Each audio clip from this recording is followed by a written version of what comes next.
As French political parties were racing on Monday to field candidates in a snap election, President Emmanuel Macron visited a site left abandoned after a massacre carried out by the Nazis during World War II. There, Macron and his German counterpart vowed to continue reconciliation efforts between France and Germany. There is the courage of the generations who experienced it, and there must be the same courage and the same determination of their grandchildren. The engagement comes a day after European Parliament elections that saw gains by the far right, and a shock decision by Macron to call a snap election. It's a roll of the dice on his political future, and could offer the far right a shot at real power. Macron's stature has been diminished since he lost his absolute majority in Parliament 2 years ago. Discussing the snap election call, a source close to Macron said there was a chance he could win back a majority by taking everyone by surprise. But they added that if Marine Le Pen's far-right National Rally, or RN, does take over, the gamble is that the next 3 years would demonstrate their incompetence to voters and undermine their bid for the presidency in 2027. That option, the source said, is not without risk.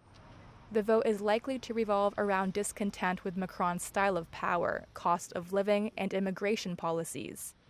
But it will also be about whether the RN can be trusted to run a major European government. Here's her vice president and the mayor of Perpignan, Louis Alliou. Yes, I think we're ready. I really do. I think we're ready.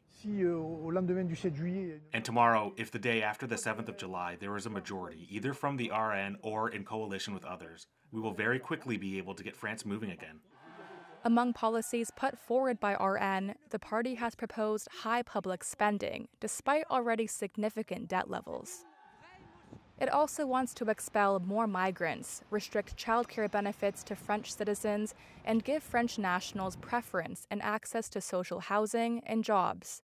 There is no certainty the RN will end up with enough seats to run the government. Other scenarios include a wide-ranging coalition of mainstream parties. But even if the RN did score a majority, Macron would remain president for 3 more years and still be in charge of defense and foreign policy. He would, however, lose the power to set the domestic agenda. Political parties in France don't have long to prepare. The election will take place in 2 rounds on June 30th and July 7th. The next government will take over in July.